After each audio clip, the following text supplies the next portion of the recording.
Hello everyone and welcome to this Google Hangout on Air, the NMC Horizon Report 2013 K-12 edition, Consider, Connect, Collaborate. The NMC Horizon Report 2013 K-12 edition is a product of the New Media Consortium's Horizon Project. That's an ongoing research effort that examines emerging technologies for their potential impact on and use in teaching, learning, and creative inquiry around the globe. Many of you may know the report is a collaboration of the New Media Consortium, the Consortium for School Networking, and the International Society for Technology and Education, and is generously funded by HP.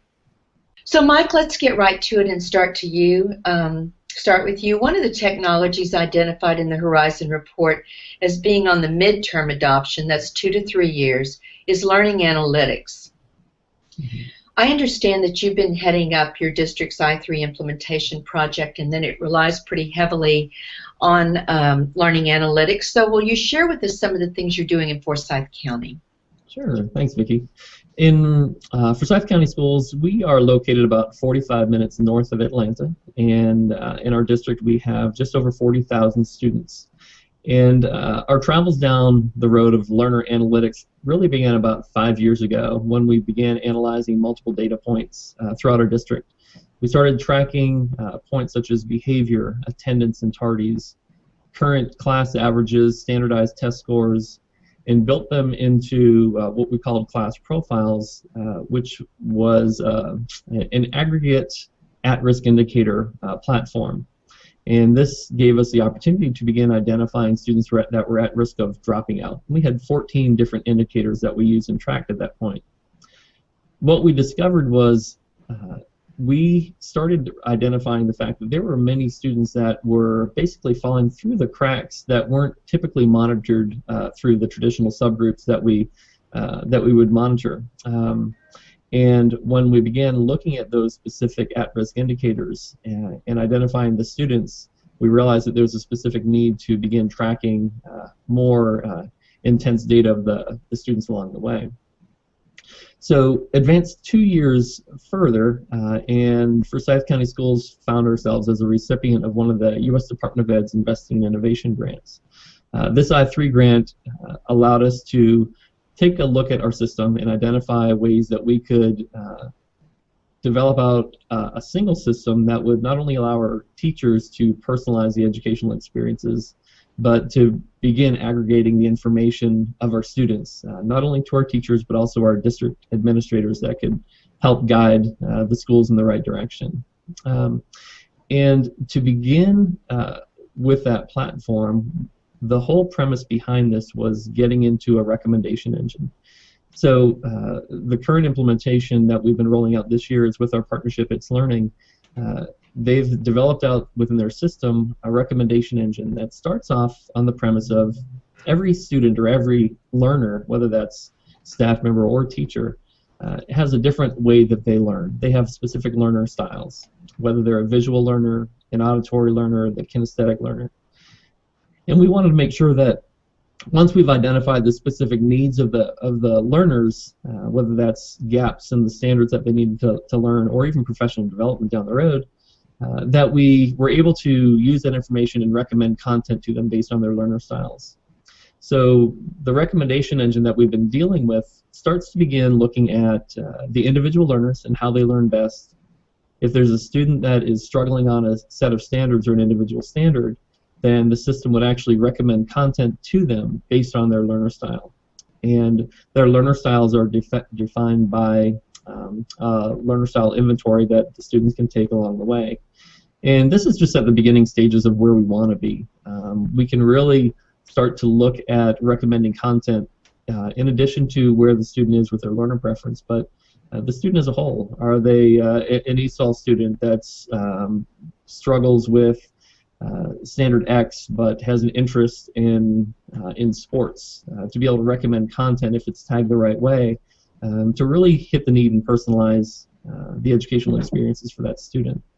Our next steps begin with connecting the at-risk indicators into the educational platform that we're using, the learner platform, so that currently within the system that we have with our at-risk indicators, schools may monitor new students that fall into the at-risk categories every 9 weeks, or every several weeks or so.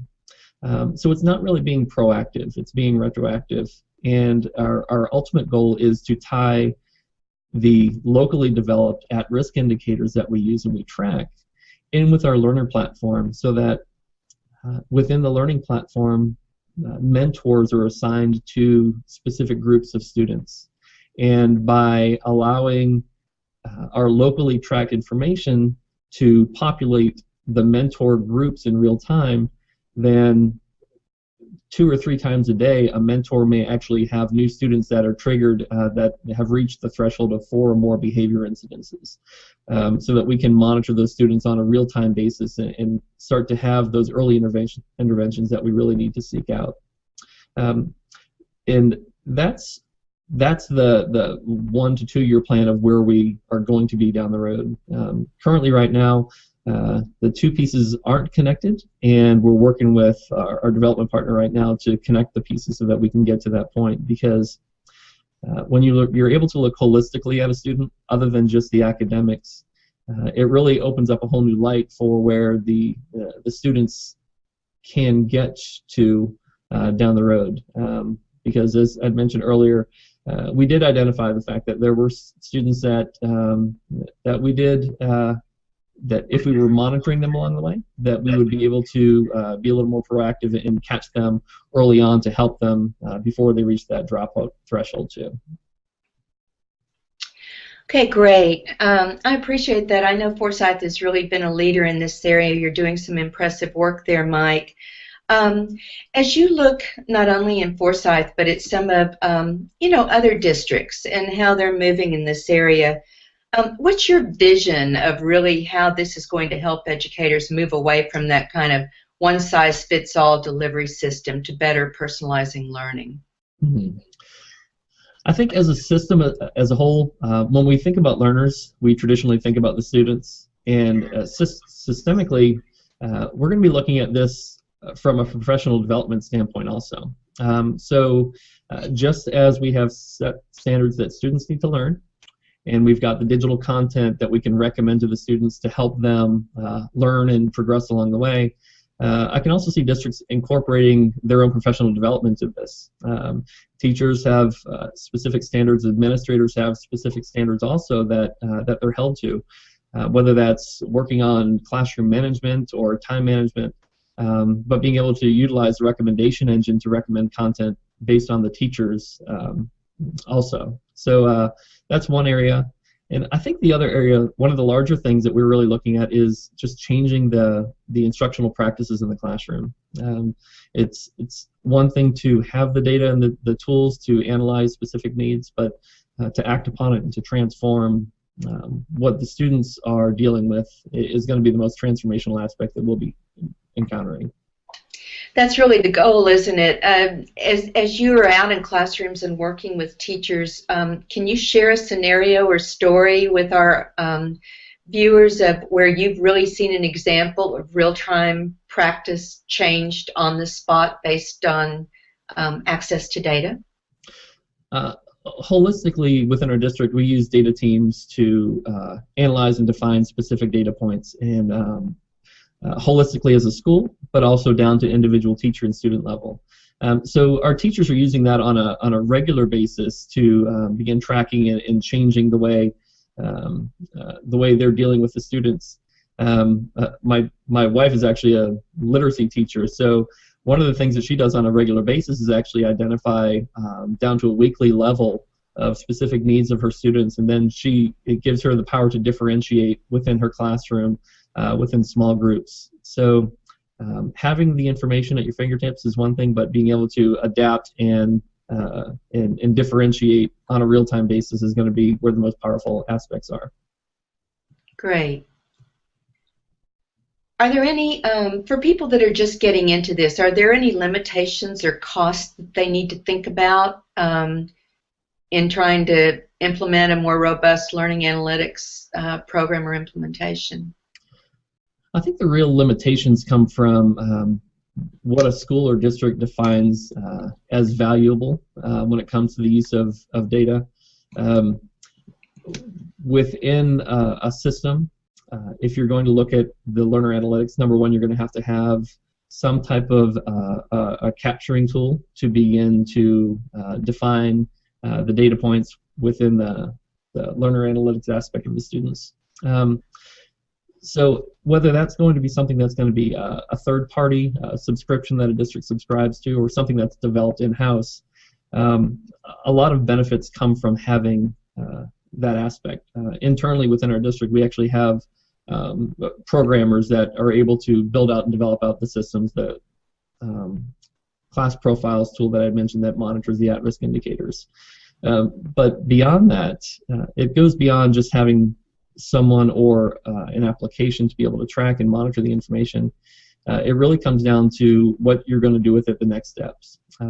So for any of the districts out there, the biggest thing that I'd recommend is, number one, making sure that you have a learner platform that is able to support the differentiation that comes with the learner analytics, and also the digital content aspect to it. We use the learner analytics in the educational aspect to differentiate and recommend content based on the student's needs. But if you don't have the digital content out there with a place to put it, there's very little differentiation that you can do, and that personalized aspect really goes out the window. So there are some costs that are associated with it, but it depends on how deep the districts are going to look at diving into it. COSN hopes you'll use these free resources, both the Horizon Report and the toolkit that COSN developed to accompany it, to help you with those local conversations.